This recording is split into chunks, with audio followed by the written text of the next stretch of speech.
안녕하세요. 김기동 한자입니다. 오늘은 2025년 1월 18일입니다. 토요일. 제가 저번 시간에는 사람은 고쳐 쓸 수 없다 하는 것을 그 한자 얘기도 하고 했습니다. 그래서 강산은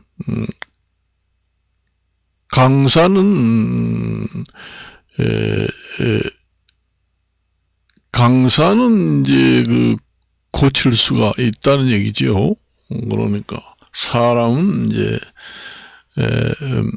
사람의 본성이라고도 하고 산을 천자로 써서 천성이라고도 합니다. 사람의 본성이나 천성은 난이하다. 그러니까 고칠 수가 없다. 강산은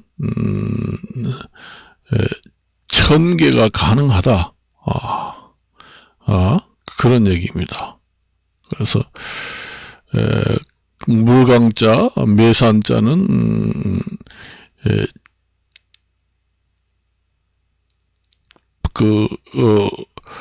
고칠 수가 있다는 얘기죠. 그거는 그래서 역계가 가능하다.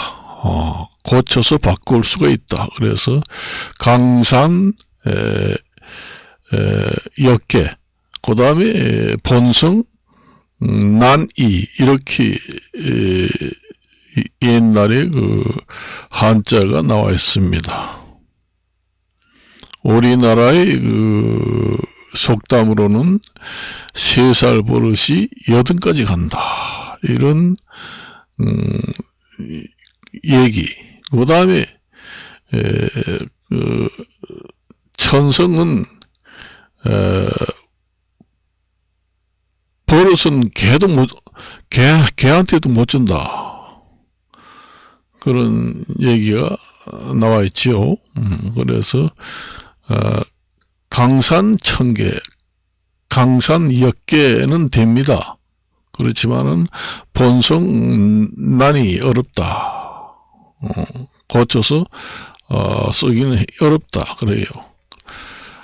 강산도 변한다 하잖아요. 우리가 건불 10년이다. 그러니까 권력은 10년을 잡기 힘들다. 강산 역계는 되는데 본성 어려울 난자습니다. 옴기리자.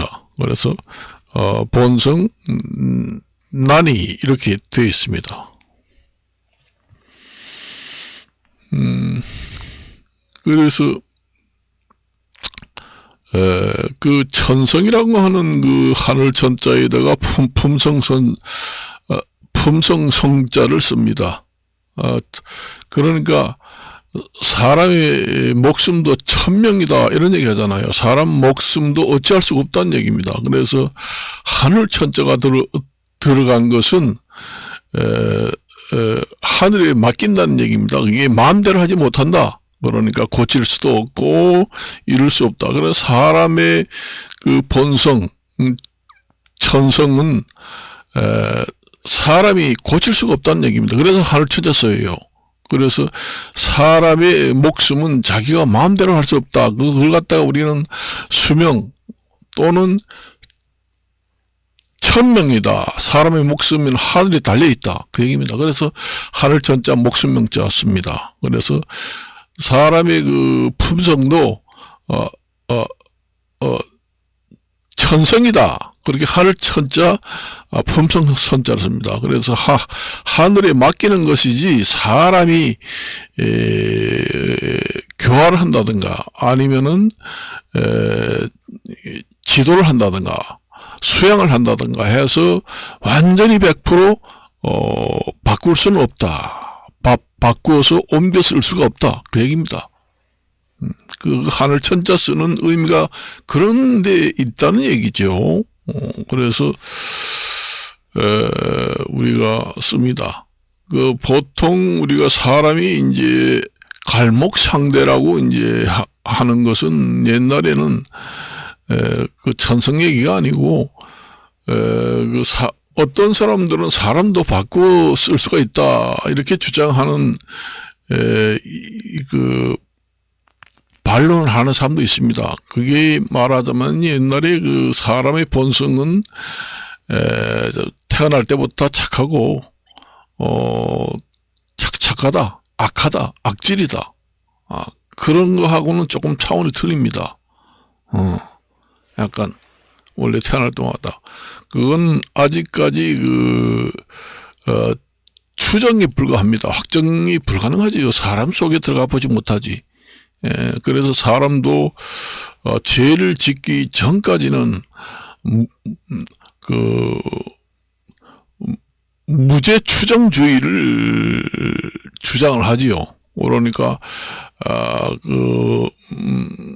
구형을 해가지고 선고가 돼서 재판에서 확정되기 전까지는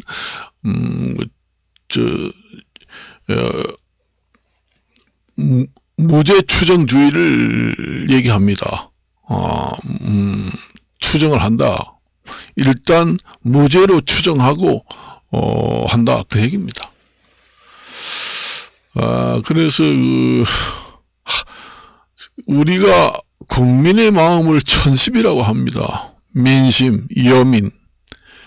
마을을 갖다가 여염이라고 하죠. 그래서 국민의 민심은 천심이다 그 얘기입니다. 그래서 국민이 가장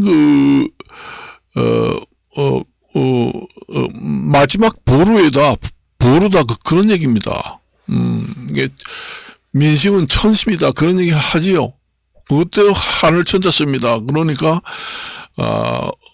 어찌할 수 없을 때는 국민 투표를 붙여야 한다는 얘기입니다. 그렇게 되면은 법원에서 선고 법리적으로 유죄 무죄를 가려서 판결을 내렸지만은 마지막으로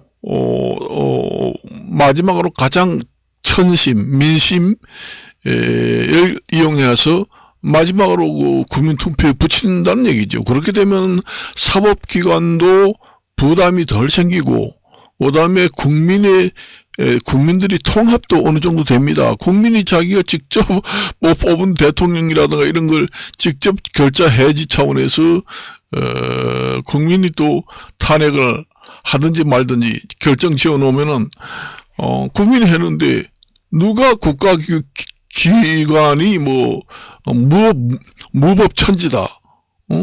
그런 얘기가 나올 수가 없잖아요.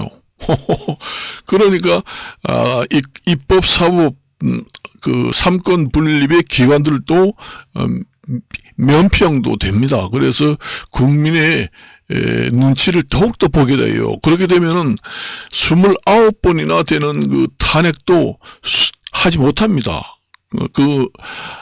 민심이 곧 천심이기 때문에 그 백성들의 마음은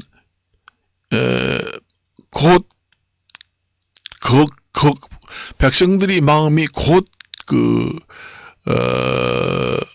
기준이 된다 그렇게 보면 됩니다.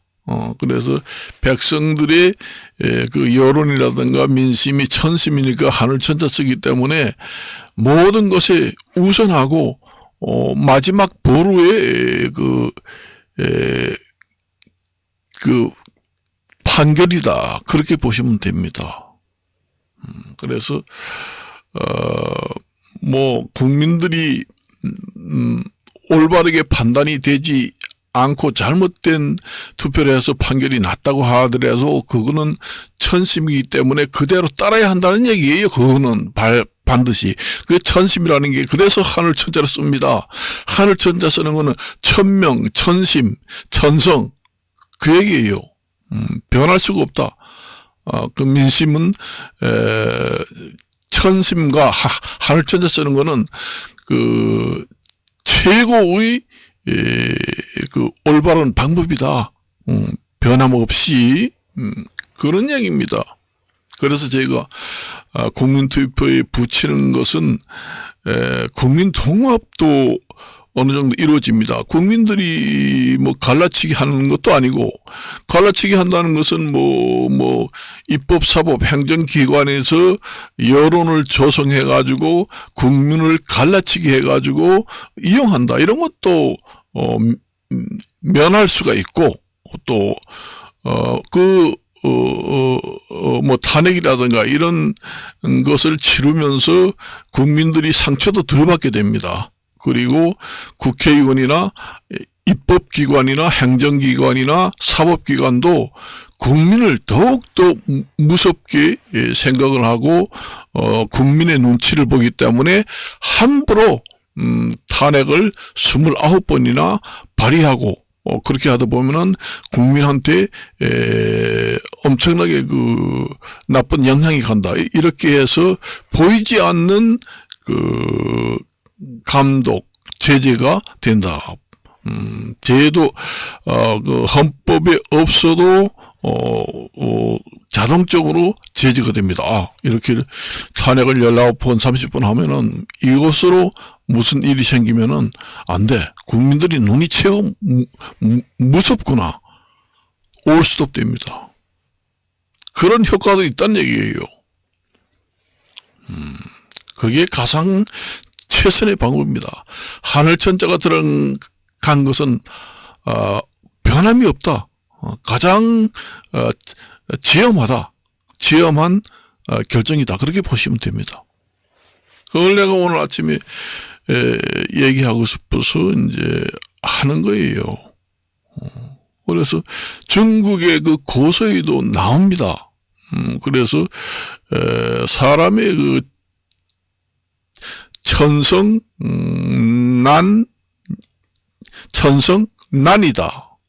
본성난이다. 강사는 바꿀 역자 써가지고 역계 고칠 괴자 해서 강산 10년이면 강산도 변한다 하는 그 강산 그 역계가 됩니다.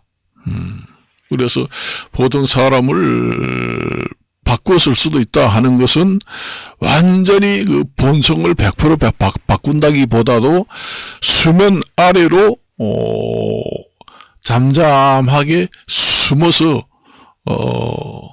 나타나지 않게 그냥 수면 아래로 잠시 숨어 있다. 그렇게 보시면 됩니다. 그래요. 우리가 뭐 예수를 믿는다, 불교를 믿는다 해서 수양을 해가지고 정말로 완전히 열반에 들어서 완전히 인간이 완전히 그 본성을 역계한 것이 아니라 잠시 마음속에 저 밑에 가라앉아서 잠시 숨어 있다. 그런 얘기가 됩니다. 그렇게 돼서 우리가 겉으로는 그 본성 역계가 된 것처럼 보이지만은 사실상 그것이 수면 위로 또 오르면은 또 오를 수가 있다는 얘기죠. 그 본성이라고 하는 것은. 그래서 원천적으로 그 사람의 본성은 고쳐질 수가 없다. 그 얘기입니다. 그래서 내가 그 천쟁이라고도 합니다. 우리가 사람은 인간하고 동물하고 같은 부류에 속합니다. 사람도 동물이에요. 범주에 들어갑니다. 사람이 사람도 동물이기 때문에 사람도 그 동물의 그 경쟁 시대에 살잖아요. 사람도 야성이 있습니다. 사람이 동물하고 똑같은 야성, 그것이 이제 밑바닥에 깔려 있는 본성이 야성이라고 해요. 날카로운 성질이 있습니다. 사람이 만일에 도덕, 윤리 이런 것이 동물하고 동물에는 없지만은 사람만 가지고 있기 때문에 법을 만들어서 이러이러한 것은 하면 안 된다. 윤리를 지켜라. 그런 교육도 하고 해서 대집단을 이루어 가지고 국가를 형성해서 법 체제를 이용해서 평화를 유지하는 것이지, 정권을 유지하고 하는 것이지, 법도 도덕도 없다, 그런 규제가 없다 하면은 동물이나 똑같습니다. 그렇기 때문에 천쟁이라고 해요. 그걸 사람이나 동물이나 생존 경쟁에서는 똑같습니다. 그걸 갖다 천쟁이에요. 하늘천에 써가지고 다툴장제 써가지고 하늘천 다툴장제 써가지고 천쟁이라고 합니다. 천쟁이라는 것은 곧 바꿀 수 없다. 사람도 야성이 있기 때문에 동물하고 똑같다. 그래서 우리가 전쟁 역사를 보통 얘기하잖아요. 사람도 동물하고 똑같이 생존 경쟁의 천쟁을 가지고 있다. 동물도 우리가 항상 보지 않고 있지만은 우리가 그 방송국에서 보여주는 동물의 왕국이라는 데 보면은 수시로 치열한 생존 경쟁을 하면서 살아가면서 개체가 유지되고 자연의 섭리를 따라가면서 살게 됩니다. 그러니까 그 동물도 자연의 섭리의 한 부류에 속한다. 사람도 사람은 왜 싸우지 않고 사느냐? 싸우고 삽니다. 지금에 인간의 세계에서도 우리 전쟁의 역사 있잖아요. 인간 사회에서 전쟁 역사가 있잖아요. 사람은 두뇌가 만물의 동물 중에서 가장 두뇌가 높고 지능이 높다고 해서 다른 동물한테는 붙이지 않는 영장이라고 합니다. 영장. 동물의 영장이라고 합니다. 그 영장이라는 것은 사람한테만 붙여요. 그리고 인간이라고 할 때 사이관을 붙이는 것은 사람한테만 사이관을 붙입니다. 다 붙이는 이유가 있습니다. 사이관이라는 것은 그 사람은 동물하고 틀려서 다 그 사이관 붙이고 그 다음에 그 영장이라고 붙이는 이유가 다 있습니다. 그걸 세밀하게 설명을 하려면은 한 2시간이 걸립니다. 저번 시간에도 얘기했지만은 옛날에 그 동의보감을 창제하신 허준 성생님의 스승님이 유이태라고 했는데, 유이태는 아들을 하나 뒀습니다.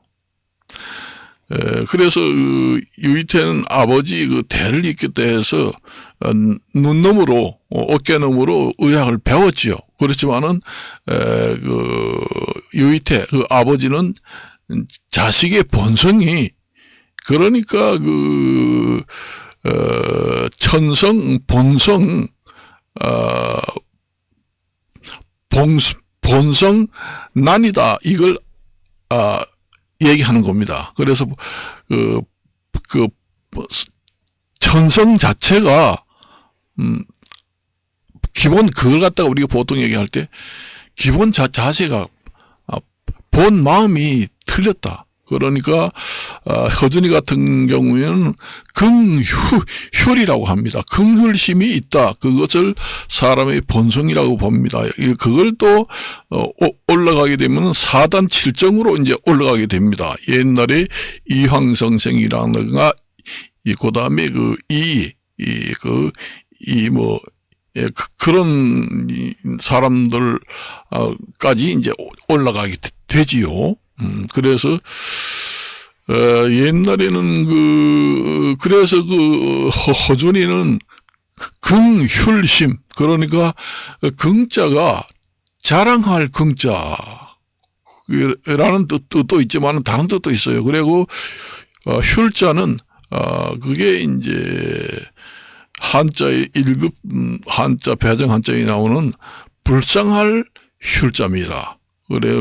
그래서 국민들과 환자들을 불쌍히 여긴다는 것을 최우선으로 가지고 있는 마음이 있다. 그렇게 허준의 스승 유이태는 봤습니다. 그래서 본 자세가 잘 돼 있다 해서 허준이를 자기 자식보다 더 열심히 가르쳐서 독립보감을 창제하신 우리나라의 굴기 우뚝 선 한학자가 탄생하고 독립보감을 창제하셨죠. 그리고 허준 선생님은 원래 긍휼 이런 본 바탕 사람이 본 바탕 마음이 잘 돼 있어 가지고 옛날에 정치에 입문을 하지 않았습니다. 내의원의 궁의만 하고 했지. 옛날에 허준 선생님이 시대에는 엄청난 조선시대 엄청난 붕당 정치가 이루어졌죠. 지금으로 말하면은 파벌 정치입니다. 파벌 정치. 살인파, 훈구파, 그걸 갖다가 붕당 정치라고 합니다. 붕당 정치. 거기에 유혹을 하는 사람도 많았죠. 높은 사람, 유혹을 하는 사람도 많았지만은 저는 정치에 전혀 관여하지 않는다.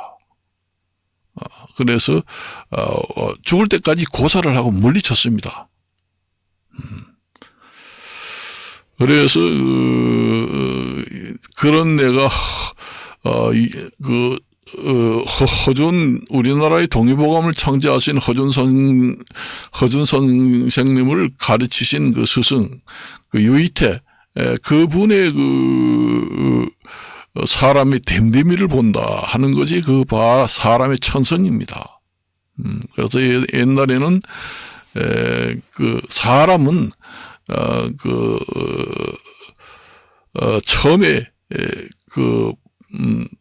가지고 있는 품성 그걸 우리가 처음에 싹이 들 때 잘 봐야 한다. 그 얘기를 하잖아요. 그래서 자기 아들하고는 의절을 했습니다. 이제 나하고 너하고는 부모 자식간이 아니다. 여기서 완전히 호적을 파가고 끊어낸다. 그렇게 했습니다. 그래서 마지막 죽을 때는 의학 연구를 위해서 그 제자 허준이한테 몸을 바쳤습니다. 그래서 굴 속에 들어가서 자기 동맥을 끊어서 대야에다가 이제 뚝뚝 피가 떨어지게 하고 매를 맺힌 날에 굴 속으로 들어오너라. 그렇게 연락을 하고 허준이가 해부를 해서 위장 원래 유이태는 암이 걸려서 죽었습니다. 반이라는 것은 지금에 말하면은 위암입니다. 요즘에는 폐결핵을 갖다가 폐로라고 하죠. 옛날에는. 그렇지만 지금에는 폐결핵. 옛날에 허준 시대에는 폐로라고 했습니다. 폐로. 그 다음에 요즘에는 당뇨병이라고 하지만은 옛날에는 조갈증이라고 했습니다. 그래서 옛날에는 하고 요즘에는 심금경색이라고 했지만은 옛날에는 진심증이라고 했습니다. 진심증. 그렇게 해서 제가 독립보감을 전부 다 한학자이기 때문에 완전 터득을 해봤습니다. 그래서 지금의 내가 그 얘기를 했지만은 사람은 고쳤을 수 없습니다. 그래서 원래 정치를 하는 사람들은 고쳤을 수 없기 때문에 깨끗한 사람을 선출해야 된다.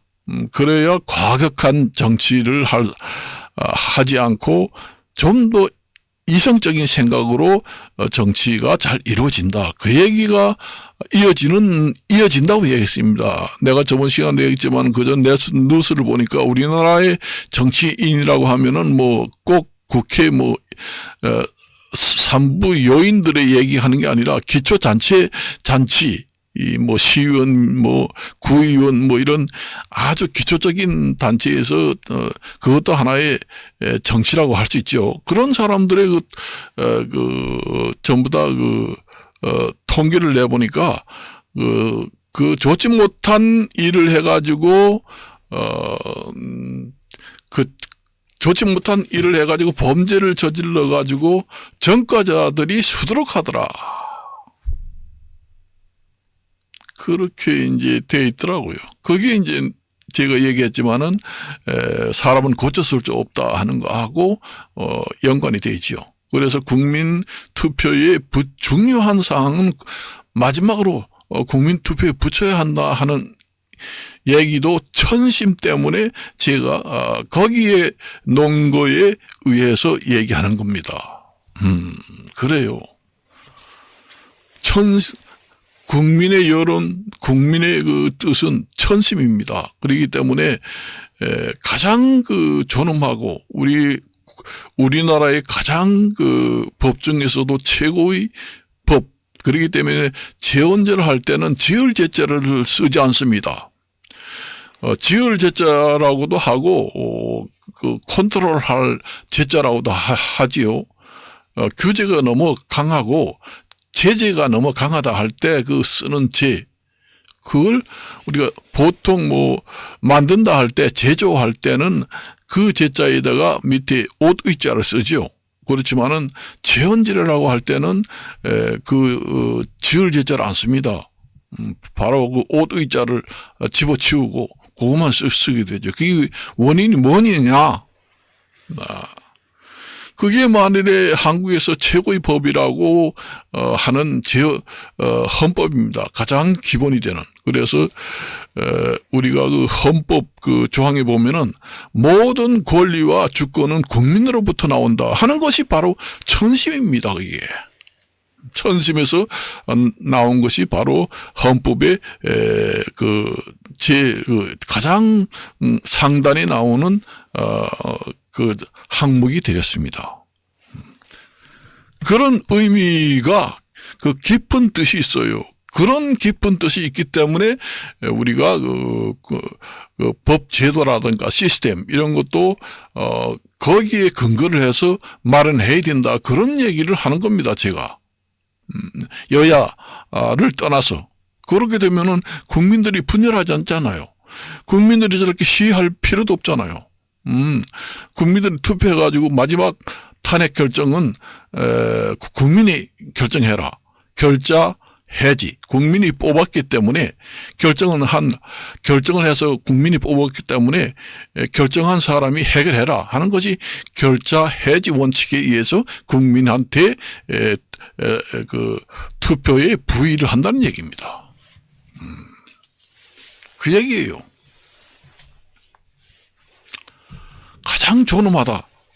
그렇게 보면 됩니다. 그렇게 되면은 시위를 할 필요 없잖아요. 과연 요즘에 인터넷 보니까 흉악한 그런 메시지도 거기에 나온다. 그래서 좀 무서워서 산부인들도 걸어 다니기 힘들다. 국민들이 위협적인 글을 많이 써서 그럴 필요도 없잖아요. 국가에서 국회에서 발의를 해가지고 법리적으로 최종 선고 판결을 내려놓고 마지막 결정은 국민 투표에 부의를 한다. 투표에 부의를 한다. 해서 결정하라 그러면은 국민들이 시위를 하지 않습니다. 시위를 하잖아. 시위를 하지도 않고 누구를 어떻게 한다. 위협적인 글도 올리지 않습니다. 그리고 댓글 부대도 동원되지 않아요. 그런 것도 사전에 차단하고 국민 통합 기능도 있다. 국민 투표에 붙이면은 여러 가지 유리한 점들이 많이 있습니다. 그리고 국회, 입법, 사법, 행정기관에서도 좀 책임을 회피하고 국민들한테 전이할 수 있는 기회도 생긴다는 얘기죠. 국민들이 해결하는데 우리가 무슨 책임이 있어? 우리는 법관으로서 법리적으로 판결을 했다. 그러니까 국민들이 다른데 누구누구를 내 탓을 할 원천적인 근본이 없어진다는 얘기입니다. 그래요. 그런 여러 가지 효과를 얘기하지 않아도 좋은 효과들이 많습니다. 우선 국회의원들은 지금의 여야 그 국회의원들이 너무 한 군데 국회의원 수가 치우치게 돼가지고 국회의원 수를 가지고 밀어붙이고 과열 경쟁, 과열 압박 정치를 넘어간다. 우리가 보통 축구에서 압박 축구를 한다 하는데 요즘에는 그 국회의원 수를 가지고 압박 정치를 하는 경우가 상당히 과열된 측면이 있습니다. 그런 것도 하지 않게 되겠지요. 왜냐? 국민들의 눈치를 더욱더 많이 보게 됩니다. 그래서 민생에 치중하게 되지요. 민생에 치중하게 되니까 국민 여론이 를 봐야지. 우리가 이렇게 너무 심하게 하면은 국민들이 입안하고 눈에서 벗어난다. 그것이 내가 저번 시간에도 얘기했지만은 중령을 지켜야 한다. 가만히 있어도 중간은 간다 하는 것이 그 중령입니다. 그래서 그 사서삼경에도 그 책자가 중령이라고 있잖아요. 그 발전목에서도 나옵니다. 핵심이 되는 그 중령에 그 다음에 그렇게 나와요. 그래서 여러 가지 효과가 많아요. 그래서 그 과열 정치도 하지 않습니다. 그래서 그 중과부족 너무 지나치면은 그 부메랑이 돼서 자기한테 돌아오고 국민의 눈에 벗어난다. 이반한다. 국민 민심이 이반된다. 그 얘기입니다. 그렇기 때문에 우리가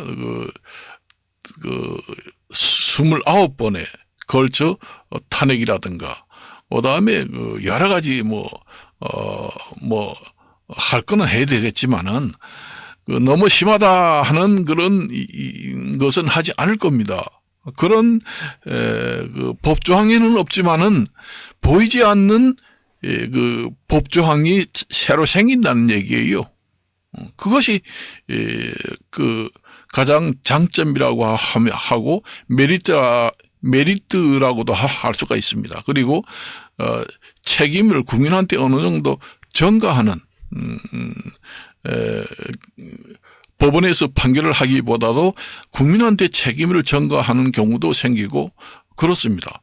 그래서 가장 타당한 결정은 우리가 국민이다 그렇게 봅니다. 우리가 보통 그것을 우리가 이제 반영하기 위해서 우리가 여러 기관에서 판결을 할 때 여론을 무시해가지고 안 된다 해서 우리가 보통 얘기할 때는 여론하고는 관계없이 우리가 우리 주관대로 판단하니까 여론하고 상관없다 이렇게 얘기하지만은 정치적인 논리에 의해서 판단하는 경우도 있고 그 다음에 여론을 무시할 수가 없기 때문에 여론을 어느 정도 반영을 해서 판결하는 경우도 있고 정치 논리에 의해서 어느 정도 반영하는 것도 국민이 여과시키고 배척하면서 국민이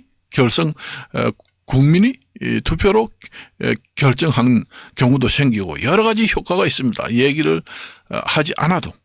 그래서 제가 말씀을 드리는 거예요. 그래서 오늘은 여기까지만 얘기합니다. 요즘에 너무 시위, 국민들이 추워서 벌벌 떨고 밖에 나가서 분신 자살을 한다. 그런 얘기 하잖아요. 사람이 자기의 몸뚱아리에다가 불을 붙여가지고 사망한다. 그래서 국민들이 여러 명이 자살하는 사태가 나오는 것보다 훨씬 낫다. 그리고 그 추운 데 나가서 떠들고 날리고 칠 일이 없잖아요. 국민들이 자진 참여하는 사람들도 있겠지만은 그런 과열 시위를 하는 것도 어느 정도 누그러지고 그것도 국민들이 직접 결정했기 때문에 뭐 정부 탓, 누구 탓, 내 탓, 이런 것도 하는 게 없을 겁니다. 없고. 그 다음에 국민들이 했는데, 갈라치기도, 됐다고 하지만은 금방 아물러서 국민 통합의 기능도 생겨요. 그리고 미연에 방지하는 그런, 것도 방지한다. 입법, 사법, 행정부의 과일한 그런, 방법들이 국민들의 눈치를 더욱더 보게 된다.